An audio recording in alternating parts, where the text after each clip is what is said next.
শেষ সম্বলটুকু বিক্রি করে কয়েক লাখ টাকা খরচ করে হাতে পাওয়া হয় ভিসা।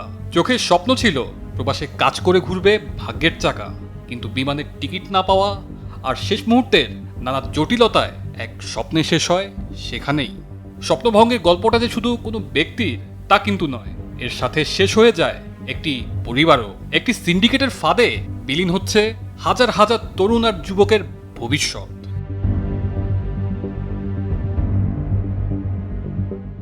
এমন শত শত গল্প রয়েছে কাজের জন্য বিদেশে যেতে চাওয়া হাজারো বাংলাদেশিদের।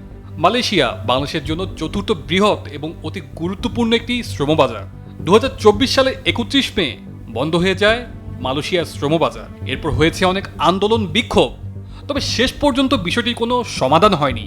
প্রশ্ন আসছে, দেশের জন্য এমন গুরুত্বপূর্ণ শ্রমবাজার নিয়ে আসলে হচ্ছেটাই বা কি?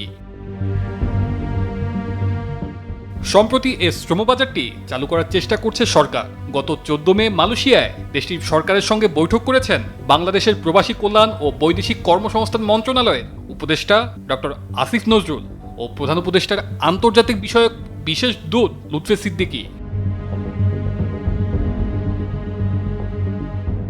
কিন্তু এখানেও ঘুরে ফিরে আসছে সিন্ডিকেট প্রসঙ্গ, যা নিয়ে বিভক্ত জনশক্তির রপ্তানিকারকরা। কারো কারো অভিযোগ, সিন্ডিকেটের কারণে মালয়েশিয়া যাওয়া কর্মীদের কয়েক গুণ অর্থ বাড়তি খরচ করতে হচ্ছে।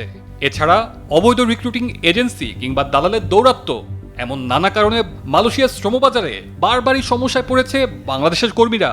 তাহলে অবধারিতভাবে প্রশ্ন চলেই আসে, সিন্ডিকেট কি সব সমস্যার মূল? মালয়েশিয়ার শ্রমবাজার নিয়ে জনশক্তি রপ্তানিকারকদের সংগঠন বাইরার সদস্যদের মধ্যে দ্বন্দ্ব চরমে। সংগঠনটি বলছে, সিন্ডিকেটের কারণে মালয়েশিয়ার শ্রমবাজার বারবার ক্ষতিগ্রস্ত হচ্ছে। কম খরচে কর্মী পাঠাতে সিন্ডিকেট প্রক্রিয়া বন্ধের বিকল্প নেই বলে তাদের মতামত। টানা 4 বছর বন্ধ থাকার পর 2022 সালে চালু হয় মালয়েশিয়ার শ্রমবাজার। এরপর 100টি এজেন্সি নিয়ে চক্র গঠন করে একটি গোষ্ঠী।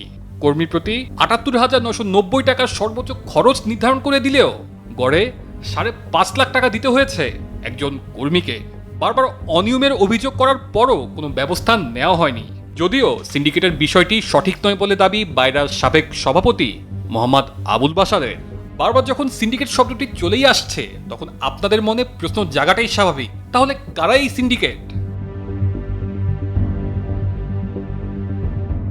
2015 সালে 10টি জনশক্তি রপ্তানিকারক প্রতিষ্ঠানের মাধ্যমে বাংলাদেশ থেকে কর্মী নিয়েছিল মালয়েশিয়া, যা সিন্ডিকেট নামে পরিচিতি পায়। পরে এই পদ্ধতিতে দুর্নীতির অভিযোগ উঠলে 2018 সালের সেপ্টেম্বরে বাংলাদেশ থেকে কর্মী নিয়োগ বন্ধ করে দেয় মালয়েশিয়া।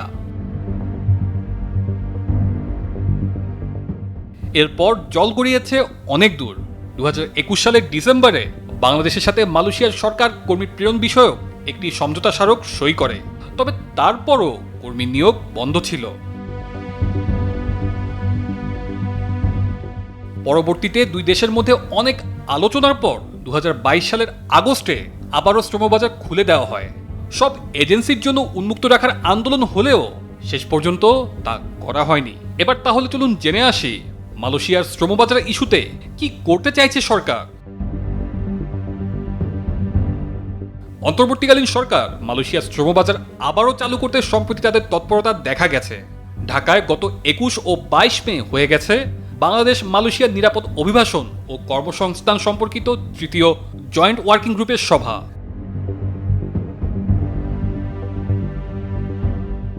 যেখানে মালয়েশিয়া সরকারের 14 সদস্যের উচ্চ পর্যায়ের প্রতিনিধি দলের সঙ্গে বৈঠকে বসেন বাংলাদেশের প্রতিনিধিরা। প্রধান উপদেষ্টার বিশেষ দূত লুৎফে সিদ্দিকী বলেন, মালয়েশিয়ায় কর্মী পাঠানোর প্রক্রিয়ার স্বচ্ছতা নিশ্চিত করতে চায় অন্তর্বর্তীকালীন সরকার। এর আগে গত 14 মে মালয়েশিয়া সফর করেন বাংলাদেশের প্রবাসী কল্যাণ ও বৈদেশিক কর্মসংস্থান মন্ত্রণালয়ের উপদেষ্টা ডক্টর আসিফ নজরুল। পরে দেশটির মানব সম্পদ মন্ত্রী স্টিভেন সিম চি কেওয়েস বরাতে উপদেষ্টা আসিফ নজরুল জানান, কর্মী নেওয়ার ক্ষেত্রে বাংলাদেশকে সর্বোচ্চ অগ্রাধিকার দেবে মালয়েশিয়া। প্রথম দফায় 7,926 জন কর্মীকে নেওয়ার বিষয়টি চূড়ান্ত করা হয়েছে। মালয়েশিয়ার শ্রমবাজার কখনোই স্থিতিশীল ছিল না। বিদেশে যেতে চাওয়া কর্মীরা মনে করছেন বাজার স্থিতিশীল রাখতে শ্রমবাজার সরকারের নিয়ন্ত্রণ থাকা উচিত। তাই সব আলোচনা ছাপিয়ে বাংলাদেশের জন্য গুরুত্বপূর্ণ এই শ্রমবাজার চালু করতে সরকার দৃঢ় পদক্ষেপ নেবে এমন প্রত্যাশাই করছেন সকলে। তানজিলুর রহমান তুষার, বৈশাখী সংবাদ, ঢাকা।